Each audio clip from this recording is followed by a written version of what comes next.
As-tu déjà eu l'impression que plus personne ne dit la vérité sur les femmes? Que chaque conversation oscille entre une adoration aveugle et un ressentiment amer, sans jamais atteindre la clarté ni l'honnêteté? La société idéalise les femmes comme des êtres purs, bienveillants et moralement supérieurs. Mais si cette image n'était qu'une illusion soigneusement construite, et si l'un des philosophes les plus controversés de l'histoire avait vu à travers ce mensonge? Il y a plus d'un siècle, Friedrich Nietzsche n'avait pas peur de dire ce que les autres n'osaient pas. Il ne haïssait pas les femmes, mais il ne les idéalisait pas non plus. Alors que la plupart des penseurs de son époque les ignoraient ou les plaçaient sur un piédestal, Nietzsche a creusé plus profondément. Il s'est demandé ce qui se cachait sous la surface.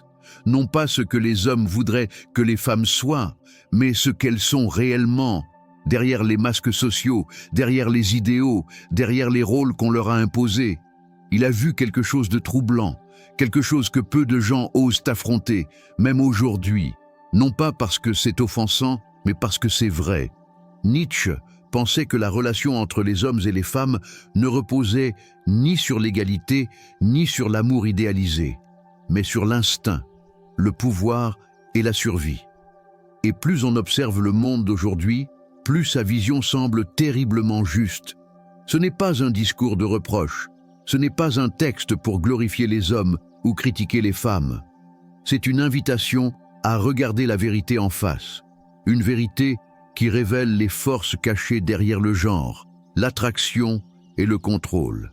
Nietzsche n'apportait pas de réponse rassurante. Il offrait quelque chose de bien plus précieux, la possibilité de voir clair. Alors, si vous êtes fatigué des illusions romantiques, si vous êtes prêt à affronter une vérité brute et sans compromis, restez avec moi. Parce qu'une fois que vous aurez compris comment Nietzsche voyait les femmes, vous ne regarderez plus jamais l'amour, le pouvoir ou l'identité de la même manière. Nietzsche croyait que les hommes n'aiment pas réellement les femmes. Ils aiment une idée des femmes, une projection, une illusion soigneusement construite qui les rassure, qui les inspire, qui leur donne même un sentiment de supériorité.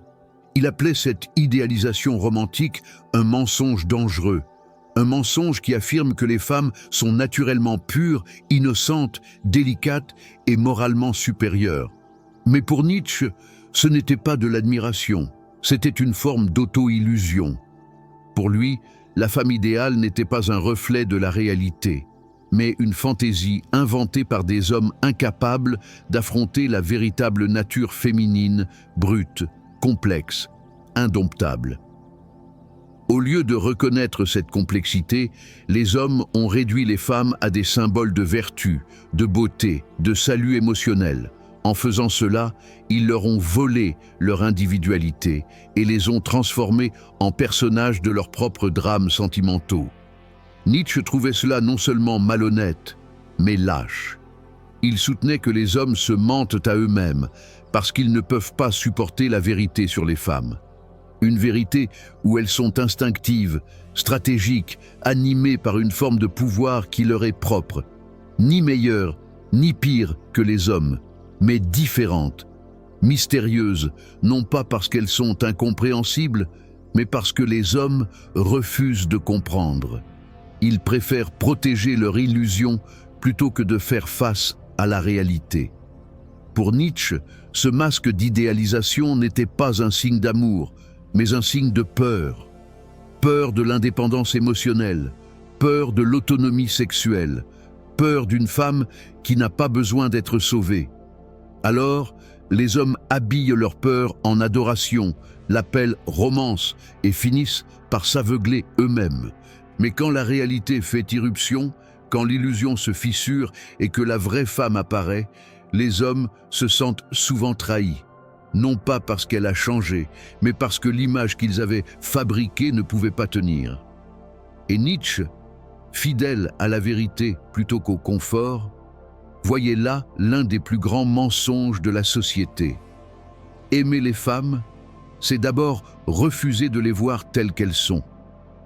Nietzsche ne voyait pas les femmes comme faibles, il les voyait comme maîtresses d'une autre forme de force, une force qui ne crie pas, mais qui murmure, Là où les hommes affichent leur pouvoir de manière évidente par le statut, la domination ou l'agressivité, Nietzsche pensait que les femmes avaient développé une forme plus subtile de contrôle. Non pas moins puissante, mais moins visible. Il voyait cela comme une intelligence évolutive. Pendant des siècles, les femmes étaient exclues du pouvoir officiel. Elles ne pouvaient pas régner sur des nations, ni mener des armées. Elles ont donc appris à influencer dans l'ombre, par le charme, par la séduction, par une précision émotionnelle implacable. Et c'est là que commence la partie la plus dérangeante de la pensée de Nietzsche. Et tandis que les hommes bâtissaient leur royaume à coups d'épée et de discours, les femmes façonnaient les hommes qui bâtissaient ces royaumes. Nietzsche remarqua comment elles savaient orienter les décisions sans donner d'ordre, obtenir la loyauté sans user de force et assurer leur protection sans même avoir à la demander. Leur pouvoir était relationnel, psychologique, fondé sur une profonde compréhension de la nature humaine. Elles savaient ce qui animait les hommes, le désir, l'ego, l'orgueil. Et elles avaient appris à modeler ces forces sans confrontation. Non par malice, mais par instinct de survie. Nietzsche admirait cette capacité, mais il mettait aussi en garde contre la tentation de la sous-estimer, car ce pouvoir, plus difficile à percevoir, était aussi plus difficile à contrer. Il croyait que les femmes possédaient un instinct stratégique, une manière de faire agir les autres sans qu'ils ne réalisent qu'ils étaient guidés. En ce sens, il ne les voyait pas comme des victimes de l'histoire, mais comme des tacticiennes silencieuses en son sein. Ce n'était pas un éloge, mais un défi lancé aux idées naïves de son époque. La société peignait les femmes comme passives et dépendantes. Nietzsche les voyait comme calculatrices, intuitives et parfaitement conscientes de leur influence. Il ne les blâmait pas pour cela. Il ne faisait que dire tout haut ce que peu osaient avouer. Dans le domaine des relations humaines, la personne la plus puissante est souvent celle qui n'a jamais besoin d'élever la voix. Nietzsche pensait que les êtres humains ne sont pas guidés par la vérité, mais par l'apparence. Et chez les femmes, il voyait cet instinct élevé au rang d'art. Non par superficialité, mais par nécessité. Dans un monde où le pouvoir direct leur était refusé, elles avaient appris à survivre par l'illusion, la mise en scène et la maîtrise subtile de la perception. Il ne les accusait pas d'être fausses. Au contraire, il admirait leur capacité à naviguer dans un monde hostile en maîtrisant l'apparence. Là où les hommes confondent souvent l'apparence et la réalité, Nietzsche soutenait que les femmes distinguent instinctivement les deux. Elles savent que le masque n'est pas le visage, mais elles savent aussi que le masque importe plus. Pour lui, la manière dont une femme se présente n'est pas de la vanité, mais de la stratégie. Sa beauté, sa grâce, son intelligence sociale ne sont pas de simples ornements, mais des armes. Dans une société qui réduit leur valeur à l'image qu'elle projette, les femmes apprennent très tôt que contrôler la perception, c'est contrôler l'issue. Beaucoup considèrent cela comme une simple expression de féminité. Nietzsche y voyait un insight psychologique profond. Il croyait que les femmes possèdent une compréhension intuitive du symbolique. Elles savent que les gens ne tombent pas amoureux de la réalité, mais de ce qu'ils veulent que la réalité soit. En façonnant la manière dont elles sont perçues, elles ne se contentent pas de réagir au monde, elles le modèlent. C'est pourquoi Nietzsche pensait que la vérité n'est jamais simple dans les relations humaines. Dans un monde où la perception est synonyme de pouvoir, la volonté d'apparaître devient aussi importante, sinon plus, que la volonté d'être. À travers des siècles d'exclusion, les femmes ont affiné cette capacité jusqu'à en faire un art que peu reconnaissent pour ce qu'il est réellement. Une maîtrise silencieuse et persistante de la surface qui contrôle tout ce qui se trouve en dessous. Nietzsche ne voyait pas l'amour comme une union paisible. Il le considérait comme un champ de bataille où deux instincts opposés s'affrontent sous l'illusion de la romance. Pour lui, hommes et femmes ne sont pas naturellement alignés, mais intrinsèquement en tension.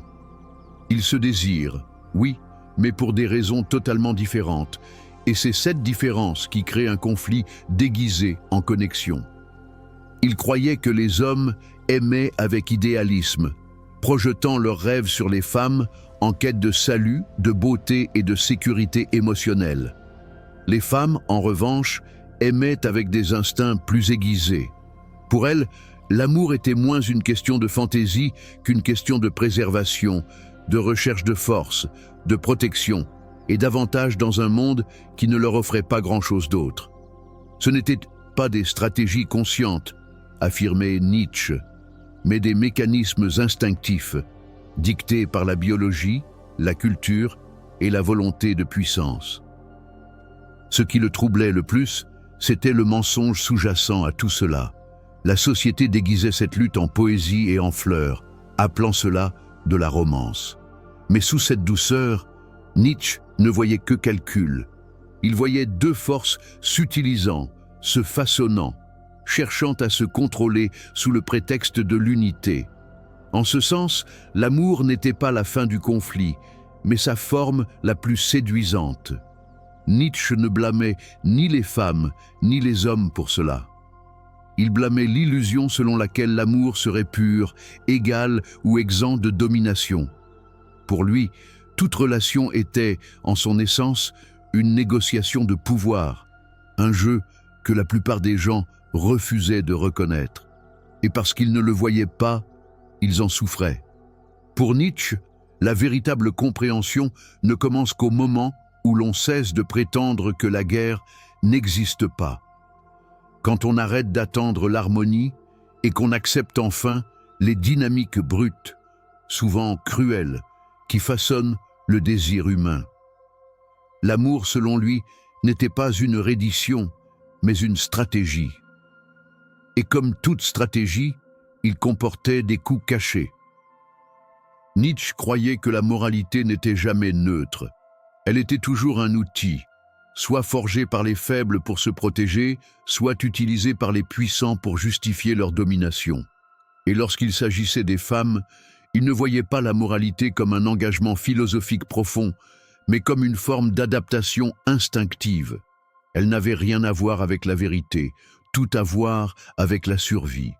Il soutenait que les femmes ne suivaient pas la morale pour elles-mêmes, mais pour ce qu'elle leur permettait de préserver. Dans un monde où la force brute appartenait depuis longtemps aux hommes, Nietzsche pensait que les femmes avaient transformé la morale en mécanisme de défense. En mettant en avant des valeurs comme l'humilité, la patience et le sacrifice de soi, elles avaient construit un cadre dans lequel leurs qualités étaient louées. Non parce qu'elles étaient universellement bonnes, mais parce qu'elles étaient stratégiquement efficaces. La morale était devenue un moyen d'influencer un monde qui leur refusait le pouvoir direct. Nietzsche ne voyait pas cela comme une tromperie. Il y voyait du génie, une subversion silencieuse de la structure du pouvoir en utilisant le langage de la vertu. Selon lui, les femmes avaient perfectionné l'art de moraliser la faiblesse, de transformer ce qui était autrefois une limitation en une forme de supériorité. Et la société, avide de préserver son illusion d'ordre, avait accepté cela sans poser de questions. Mais sa vision n'avait rien de romantique. Il pensait qu'au-delà de cette façade de vertu se cachait un instinct plus profond, un instinct de préservation et de contrôle. Lorsque les femmes parlaient de justice, il entendait du calcul. Lorsqu'elles invoquaient la morale, il voyait une stratégie, non par malveillance, mais par nécessité. Pour Nietzsche, la posture morale n'était jamais innocente. C'était une mise en scène. Et chez les femmes, façonnées pendant des siècles par la dépendance, cette mise en scène était devenue une manière de naviguer dans un monde hostile sans jamais donner l'impression de se battre. Pas avec des armes, mais avec des principes, des émotions et du silence. Une morale silencieuse qui désarmait sans jamais révéler la lame. Nietzsche vivait à une époque où l'on attendait des femmes qu'elles soient passives, obéissantes et confinées au rôle domestique. Pourtant, même alors, il voyait la tempête approcher. Il percevait les premiers signes d'un changement. Des femmes commençaient à questionner, à défier, à dépasser les rôles que l'histoire leur avait assignés. Et cela ne le surprenait pas, cela l'inquiétait. Il croyait que la force des femmes avait toujours été sous-estimée, non parce qu'elle était invisible, mais parce qu'elle était voilée. Pendant des siècles, leur pouvoir avait été subtil, indirect, dissimulé sous la douceur. Mais que se passe-t-il lorsque ce pouvoir cesse de se cacher? Que se passe-t-il lorsque les femmes n'ont plus besoin des hommes pour leur protection, leur approbation ou leur identité? Nietzsche craignait que l'essor de la femme indépendante ne vienne ébranler les fondements mêmes de la société. Non pas parce qu'il doutait de leur capacité, mais parce qu'il pensait que la plupart des hommes n'étaient pas prêts. L'homme moyen, élevé dans l'idée qu'il était supérieur par défaut, se sentirait profondément menacé par une femme qui n'avait plus besoin de sa force, de son revenu ou de sa validation. Et cette menace ne se traduirait pas par du respect, mais par du ressentiment. Ce n'était pas de la misogynie, c'était une prédiction. Nietzsche savait qu'une femme libérée de la dépendance devient une force de la nature. N'étant plus contrainte à la manipulation émotionnelle ou à la supériorité morale, elle devient directe, affirmée et farouchement indépendante. Et ce genre de femme, pensait-il, terrifierait un monde bâti sur des illusions rassurantes. Il n'écrivait pas cela comme un éloge ou une condamnation. Il l'écrivait comme un avertissement. L'avenir ne serait pas façonné par l'équilibre, mais par la rupture. L'ascension de la femme indépendante ne créerait pas l'harmonie. Elle provoquerait le conflit, la confusion et une redéfinition douloureuse de l'identité pour les deux sexes. Car lorsque les femmes cessent de demander la permission, l'ancien monde perd le contrôle. Et pour Nietzsche, cela était à la fois inévitable et irréversible. Nietzsche n'écrivait pas sur les femmes pour les insulter. Il écrivait pour dissiper l'illusion, car pour lui, la vérité était sacrée, même lorsqu'elle était brutale. Mais ce que beaucoup ne comprennent pas, c'est que sa philosophie n'était pas enracinée dans le ressentiment. Elle était enracinée dans la clarté. Et dans cette clarté, il entrevoyait une possibilité au-delà des jeux sans fin de contrôle, de dépendance et de déni. Il voyait la chance d'accéder à quelque chose de plus élevé. Nietzsche croyait que la plupart des relations entre hommes et femmes reposaient sur une illusion mutuelle. Chacun projetant ses fantasmes, chacun dissimulant ses faiblesses, chacun tentant de gagner une partie sans même reconnaître qu'il jouait. Mais que se passe-t-il lorsque les deux abandonnent leur masque? Quand l'homme cesse d'idéaliser et la femme cesse de manipuler? Quand ni l'un ni l'autre ne cherche à dominer par le charme ou la force, mais qu'ils se rencontrent dans une pleine conscience de qui ils sont et de ce qu'ils sont? Cela, suggérait Nietzsche, était rare mais pas impossible. Cela exigeait la mort de la sentimentalité, le rejet des rôles hérités et le courage de se voir tels qu'ils sont, non pas comme des sauveurs ou des adversaires, mais comme des égaux en puissance, égaux dans l'ombre et égaux en potentiel. Non identiques, mais également imparfaits, également capables de transcendance. Pour atteindre ce point, il fallait renoncer au ressentiment. L'homme devait abandonner son amertume envers la femme qui n'avait plus besoin de lui. La femme devait laisser derrière elle sa colère contre l'homme qui l'avait autrefois confiné. Ce n'est qu'alors que quelque chose de plus profond pouvait émerger. Non pas une réconciliation des sexes, mais une redéfinition du lien entre eux. Nietzsche ne promettait pas que cela serait facile. Il savait que la plupart n'y parviendraient jamais. Mais pour ceux qui le pouvaient, pour ceux prêts à abandonner le confort pour la vérité, l'illusion pour la réalité, un nouveau type de relation pouvait naître. Une relation fondée non sur l'illusion ou la peur, mais sur une force partagée. Non sur la domination, mais sur un devenir commun.